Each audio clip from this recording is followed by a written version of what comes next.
Hello everyone, good morning, welcome back to my another blog. कैसे हैं आप लोग? ईश्वर से मेरी प्रार्थना है आप सभी स्वस्थ और खुशहाल रहें। तो ये ब्लॉग है 10 अक्टूबर की और दिन है फ्राइडे का। हर रोज की तरह मैं अपने टाइम पे उठ गई थी। वर्कआउट वगैरह मेरा हो चुका है। मेरी बेटी स्कूल चली गई है और उसके स्कूल जाने के बाद मैं लेती हूँ अपनी मॉर्निंग ड्रिंक। और आज सुबह तक तो सब कुछ ठीक था, लेकिन जब मैं नहा कर आई तो पता नहीं क्यों अचानक से ना मेरे मन में बहुत ही ज्यादा स्ट्रेस आ गया। अचानक से स्ट्रेस बोल सकते हैं या दुख बोल सकते हैं या डिमोटिवेशन बोल सकते हैं।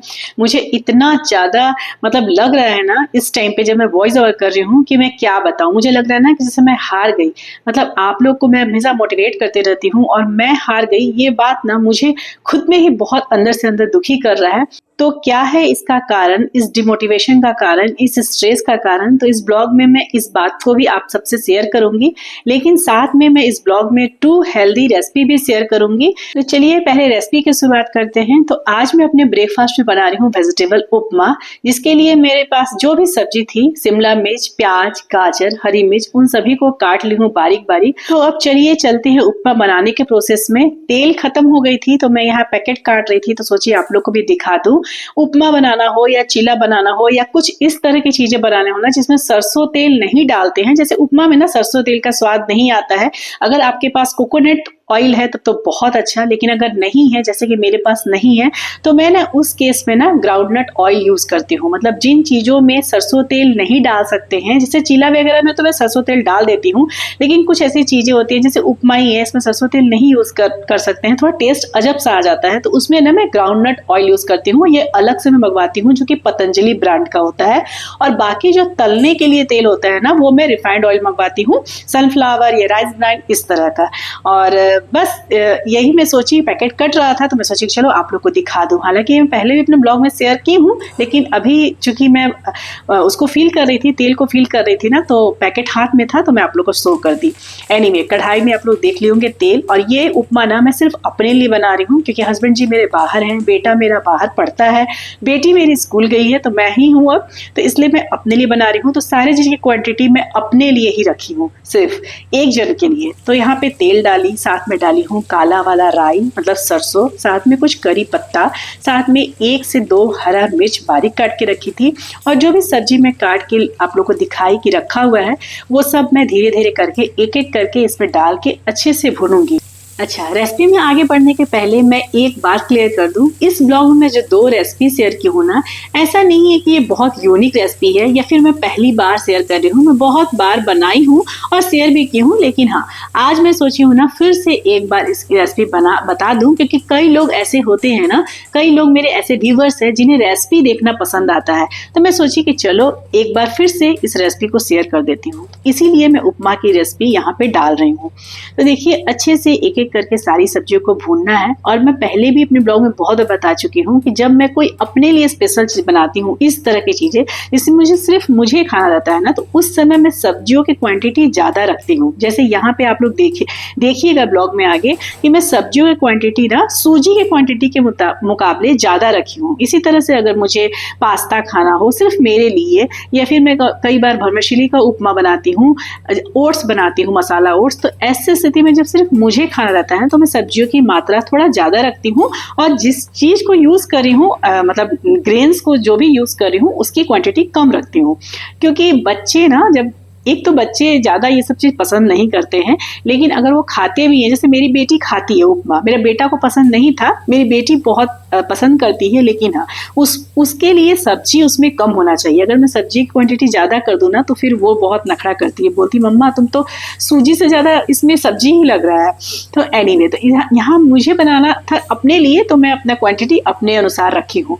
यहाँ पे देखिए, सब्जियों को भूनते समय ना मैं नमक भी डाल दी थी, ताकि साथ साथ में जो गाजर है वो भी पक जाए, क्योंकि शिमला मिर्च और ये प्याज, उसको भूनने में टाइम, भूनते भूनते वो पक जाता है, लेकिन गाजर में थोड़ा सा टाइम लगता है, इसलिए मैं नमक भी डाल दी थी। और यहाँ देखिए, छोटे स्पून से मैं सिर्फ 4 चम्मच सूजी डाली हूँ, और बस उसे सारी सब्जियों के साथ हल्की आंच पर धीमे धीमे भूनना है। ध्यान रखना है कि यहाँ फ्लेम ज्यादा नहीं होना चाहिए। अगर फ्लेम ज्यादा होगा तो सूजी जलने लगेगी, बहुत जल्दी ही सूजी जलने लगती है। और चूंकि मैं तेल की क्वांटिटी भी बहुत मिनिमम डाली थी, इसलिए इस बात का खास ध्यान रखना है कि फ्लेम कम हो। यहाँ मैं पहले से ही चना दाल और बादाम की चटनी तैयार करके रख दी हूँ तड़का लगा के। और ये ना चटनी बनाने का काम मैं नहाने जाने के पहले ही कर चुकी थी।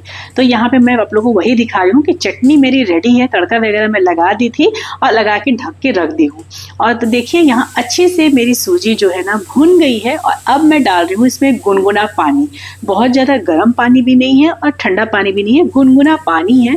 और पानी डालने के बाद लगातार चलाते हुए धीमी आंच पर ही इसे पकाना है।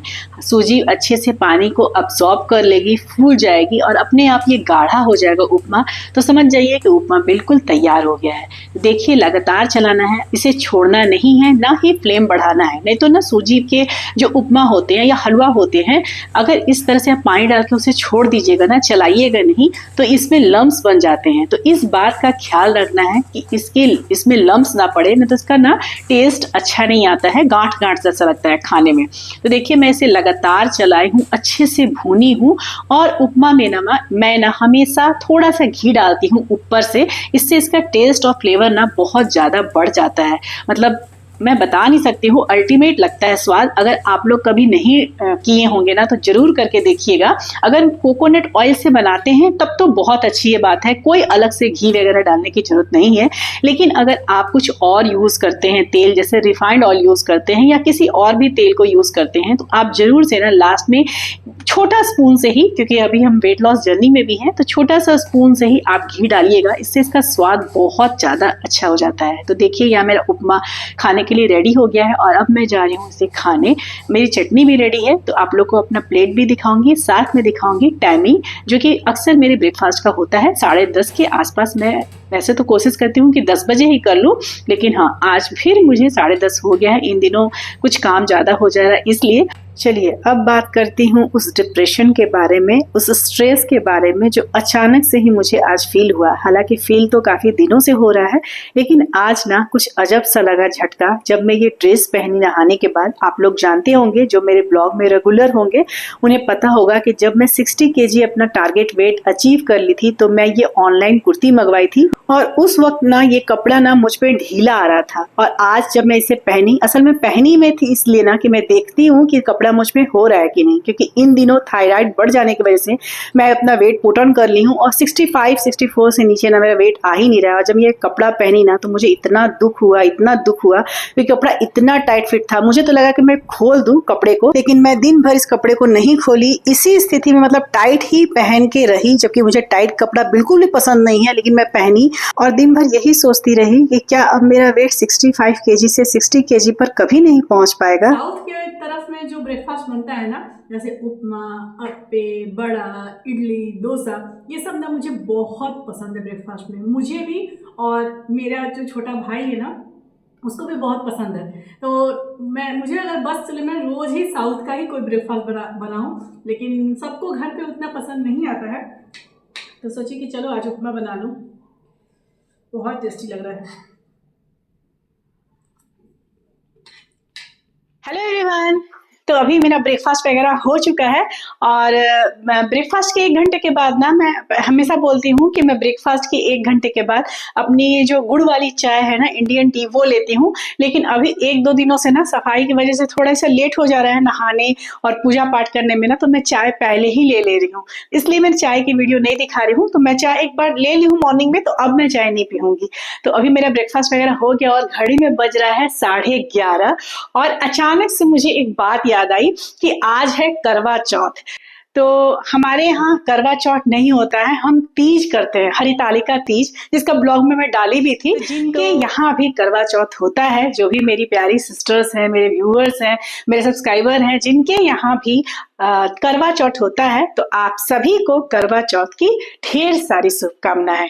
भोले शंकर और माता रानी हम सभी के सुहाग को अजर अमर रखे, खुशहाल रखे, स्वस्थ रखे। तो अभी आने वाली है दिवाली, छठ, भाई दूज, गोवर्धन पूजा, तो वो सब पूजा हमारे यहाँ होता है।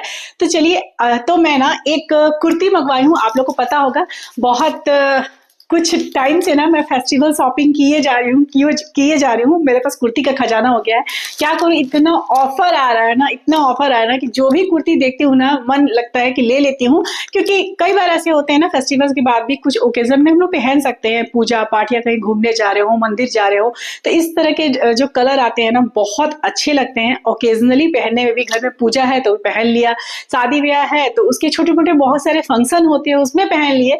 तो फेस्टिवल तो अभी करवा चौथ तो चली गई है। हालांकि ये करवा चौथ के पहले अगर आ जाता ना और अगर मैं इसके वीडियो बना लेती तो आप लोग करवा चौथ में से ले सकते हैं, जिनके यहाँ करवा चौथ होता है। हमारे यहाँ तो नहीं होता है, लेकिन ये कुर्ती ना करवा चौथ के लिए बेस्ट थी। एनीवे कोई बात नहीं है, देरी से आई है, देरी से मुझे दिखा ही फीड में।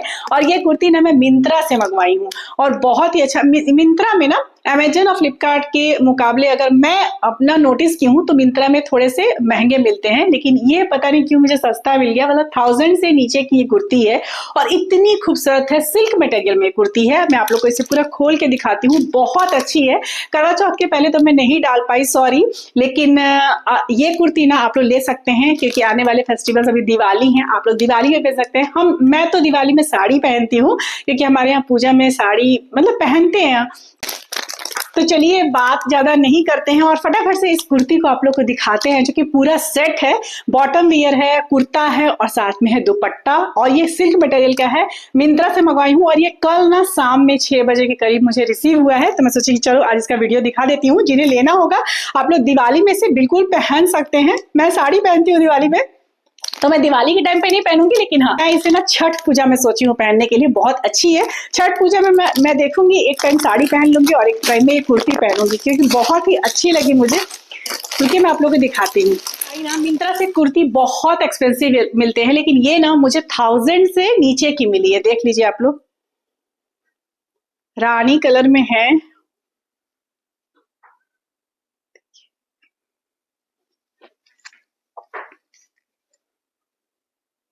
कितना सुंदर सा वर्क हो रखा है, बहुत ही ज्यादा सुंदर।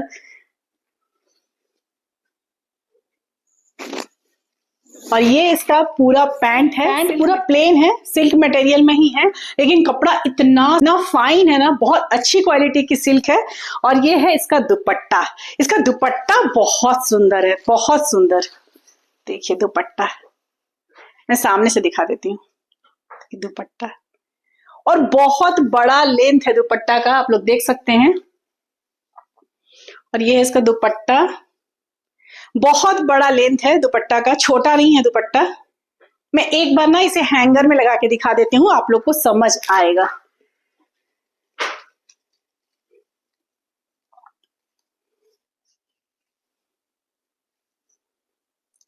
तो देखिए ये है कुर्ती का पूरा लुक, देखिए कितना सुंदर है, बहुत सुंदर है, बहुत ज्यादा सुंदर। आप लोग हाईली हाईली हाईली रिकमेंडेड है, प्लीज आप लोग भी इसे लीजिएगा, बहुत सुंदर है, बहुत अच्छा है कपड़ा और मटेरियल और कलर तो इतना सुंदर है ना, फेस्टिव सीजन के लिए बिल्कुल मतलब मस्त रहेगा। फेस्टिव में रानी पिंक, रानी जो रानी कलर होता है ना, डीप रानी, वैसा एकदम चटक रंग है, बहुत सुंदर है, बहुत ज्यादा सुंदर।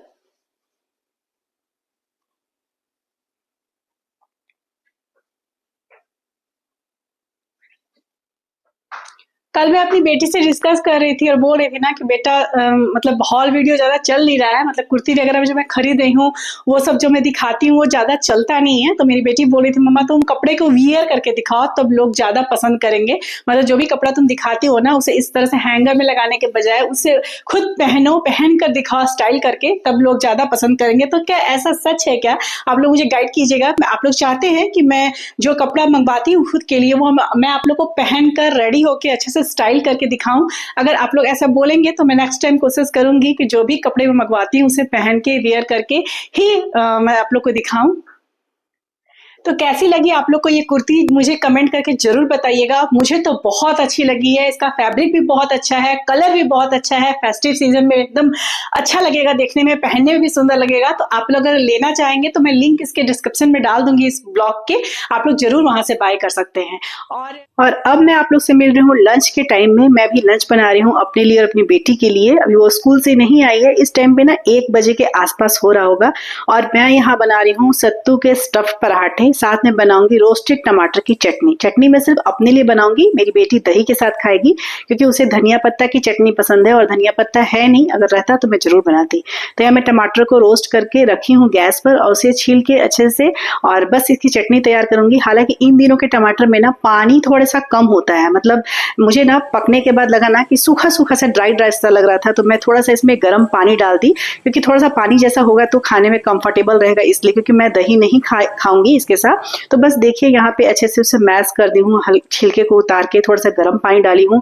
साथ में प्याज, लहसुन, अदरक, हरा मिर्च इन सभी को बारीक बारीक काट के रख दी थी। थोड़े से मैं इसमें डालूंगी और बाकी मैं सत्तू के स्टफिंग में मतलब सत्तू में डाल दूंगी। तो बस यहाँ पे मिलाना है और नमक और सरसों का तेल डाल के ये चटनी तैयार हो जाती है, मतलब रोस्टेड टमाटर की चटनी। और अब इन सभी चीजों को जो बचा हुआ है प्लेट में, मतलब प्याज और प्याज, लहसुन, अदरक का जो कटिंग जो मैं चॉप करके रखी, जो बचा हुआ है उसे मैं सत्तू में डालूंगी और सत्तू की स्टफिंग तैयार करूंगी। थायराइड बढ़ा हुआ है इस कारण से, या शरीर थका हुआ है इस कारण से, या दिमाग थका हुआ है इस कारण से, पता नहीं क्या कारण है यार, लेकिन मैं सब कुछ कर रही हूँ, मतलब पोषण पर भी ध्यान दे रही हूँ और जहां तक हो सके अपने शरीर की मूवमेंट भी कर रही हूँ, लेकिन ना मेरा वेट टस से मस नहीं हो रहा है। और इतना तक तो ठीक था, मुझे वेट लॉस से ज्यादा ना फैट लॉस से फर्क पड़ता है। मतलब अगर मेरे कपड़े ढीले हो रहे हैं ना तो मुझे खुशी होती है कि हाँ मैं सही ट्रैक पर हूँ, लेकिन आज मैं इस कपड़े को पहनने के बाद ना इतनी ज्यादा दुखी हो गई हूँ कि पता नहीं अब मेरा वेट घटेगा कि नहीं। लेकिन कोई नहीं, मैं हिम्मत नहीं हारूंगी। मैं पहले भी हिम्मत नहीं हारी थी, मैं आज भी हिम्मत नहीं हारूंगी, मैं आगे भी हिम्मत नहीं हारूंगी। बस मैं इंतजार कर रही हूँ फेस्टिवल मंथ के खत्म होने का। हालांकि अभी भी मैं वेट लॉस चैलेंज पे हूँ, लेकिन इन दिनों फेस्टिवल की वजह से ना बॉडी भी मतलब होता है ना, बॉडी भी आराम और रेस्ट पे नहीं मतलब जा रही है। एक्चुअली में क्या होता है ना, वेट लॉस के लिए सब कुछ होना जरूरी है, नींद पूरा होना जरूरी है, बॉडी को रेस्ट होना जरूरी है, डाइट और वर्कआउट के साथ ये सब चीजें भी बहुत जरूरी है, जो कि आजकल नहीं हो पा रहा है। शायद इस वजह से ना ये मेरी डाइट है वर्क भी उतना नहीं कर रही है और बहुत स्ट्रेस हो गया है। लेकिन एनीवे इस पर काम करेंगे और जरूर करेंगे। अब देखेंगे क्या हो रहा है, लेकिन काम तो करेंगे इस पर।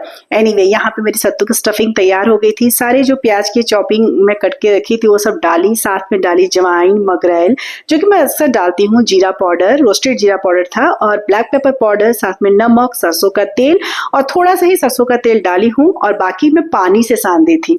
मतलब ऐसे तो खाली सरसों तेल डालिएगा तो टेस्ट बहुत अच्छा आता है, लेकिन अभी चूंकि मैं बताई वेट को लेके आज मुझे कुछ ज्यादा ही टेंशन हो गया था। इस कपड़े को पहनने का एक घाटा हुआ जिससे मुझे दिन भर चिंता बना रहा, लेकिन एक फायदा हुआ कि आज ना मैं बहुत संभल के खाई पी। शाम के समय ना मुझे थोड़ा हल्का सा ना भूख जैसा लग रहा था, लेकिन फिर भी मैं जैसा चार्ट में लिखी थी कि मैं सिर्फ दूध पीऊंगी, तो मैं कुछ भी नहीं ली। स्नैक्स के तौर पे भी ना मैं चना वगैरह नहीं ली, बस केवल दूध ही पी, क्योंकि वही कारण है मैं जब कपड़े पहन के खा रही थी ना तो मुझे खाया ही नहीं जा रहा था, मैं इतनी हैवी फील कर रही थी। लेकिन चूंकि मेरा आज डाइट चार्ट में है कि रात में सिर्फ टर्मरिक मिल्क पीना है, तो मैं 2 पराठे ले ली थी।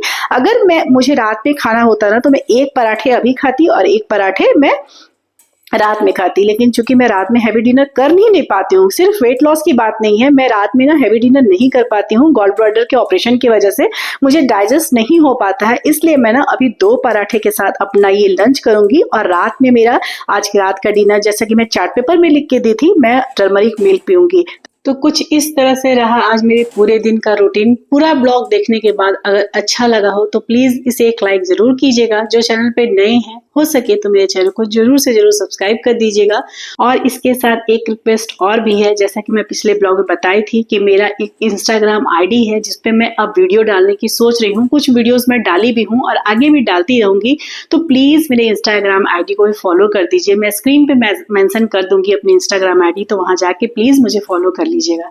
यहाँ पे देखिए मैं सत्तू पराठे को ना तवे पे पहले अच्छे से सेक ली हूँ और फिर उसके बाद गैस पे ही इसे रोटी की तरह फुला ली हूँ। तो चलिए अब दिखाती हूँ आप सभी को अपनी लंच थाली टाइम के साथ। तो जिसमें मैं बनाई हूँ 2 सत्तू के पराठे, जिसमें मैं घी लगा ली हूँ ऊपर से, साथ में रोस्टेड टमाटर की चटनी और थोड़ा सा चुकंदर और खीरे का सलाद।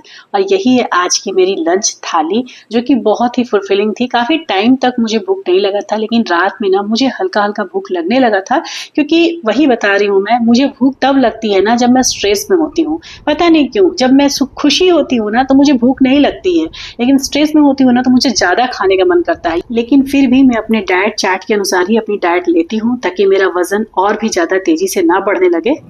लाख दलदल हो पांव जमाए रखेंगे, हाथ खाली ही सही ऊपर उठाए रखेंगे। कौन कहता है कि छलनी में पानी रुक नहीं सकता, बर्फ बनने तक हौसला बनाए रखेंगे। तो चलिए इसी मोटिवेशन के साथ इस ब्लॉग को यही अंत करूंगी। मिलूंगी फिर नेक्स्ट ब्लॉग में, तब तक के लिए बाय बाय, टेक केयर, जय माता दी।